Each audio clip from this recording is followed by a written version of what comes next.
Hello and welcome once again to the Story Shed. Thank you for turning up and for hopefully listening to the story that I have for you. This one is a strange one because we know somebody who has this name and I'm going to dedicate it to them. It's called The Trouble with Finley. Finley was the friendliest gnome in the forest. He was never cross, and he always had time for a smile and a joke with his friends. "Good luck," he'd cry whenever he saw George the gnome with his fishing rod. "Let me help," he'd say to Trixie Pixie whenever he saw her sprinkling morning dew.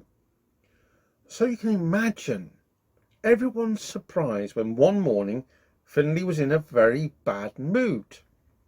"Good morning, Finley," said Trixie Pixie. "Good!" frowned Finley. "What's good about it?" Then he turned his back on Trixie Pixie. Trixie Pixie stared at Finley in amazement. Whatever was wrong with him? He was usually so polite and friendly. Just then George the gnome puffed past on his way to the river.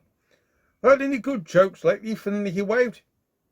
"You trying to fish? That's a joke," replied Finley rudely. And with that, he marched indoors, slamming the door behind him. "That's not like Finley," gasped George.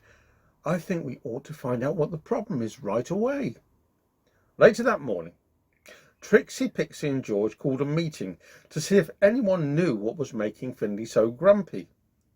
The air was filled with excited chattering as pixies, gnomes, fairies and goblins tried to guess what was wrong. "Well, perhaps Finley's got toothache," suggested Gobble. "That always makes me grumpy." "Finley's got false teeth," replied George, "so it can't be that." "Maybe he's hungry," suggested Rosy Fairy. "I get cross when I'm hungry." "Finley always has a big breakfast," said Trixie Pixie. "It must be something else." Suddenly, a voice piped up from the back of the crowd. I know what's wrong," said Pebble, who was one of the cleverest pixies in the forest. "He's not getting enough sleep. I heard him complain that the noise of the stream next to his house is keeping him awake at night. That's why he's so grumpy." "Pebble's right," cried George, jiggling around in excitement. "I've heard Finley complain about the stream too. But how can we put that right? We can't stop the stream from bubbling." I know what to do to help Finley get to sleep," said Pebble. "All we need is a little bit of help from the animals in the forest. Now gather round and I will tell you my plan." "I do hope that stream doesn't keep me awake again," said Finley to himself as he was getting ready for bed that night. "I really do need a good night's sleep for a change." He was just about to jump into bed when suddenly he heard a loud noise outside his bedroom window. Tap, tap, tap. The noise got louder and louder and quicker. Tap, tap, tap, tap, tap. "What on earth?" cried Finley, poking a very grumpy face out of the window. There on a branch above his window perched a woodpecker, busily pecking a hole in the tree.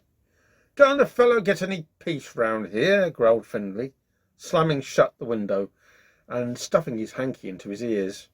Finley folded back his bed covers, filled his hot water bottle and climbed into bed. But just as he was snuggling down into the covers, he heard a buzzing noise. Bzzz. The noise got louder and louder and closer and closer. Bzzz, bzzz, bzzz. Finley leapt out of bed and threw open the window again. There, hanging from the windowsill, was a hive of bees buzzing noisily. "Really?" moaned Finley. "What a time of night to be making such a racket."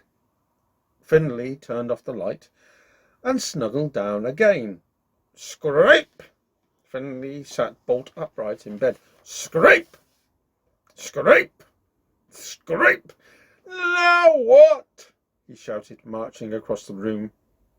He threw open the window and looked down. There, among the roots of the trees, was a rabbit, digging a burrow. Please let me go to sleep, cried Findlay as he climbed back into bed and pulled his pillow over his head. But he could still hear tap, tap, tap, bzz, bzz, bzz, scrape, scrape, scrape. And just when Finley thought he would go mad, the noise suddenly stopped. All he could hear was the sound of the bubbling stream that flowed by the side of his house.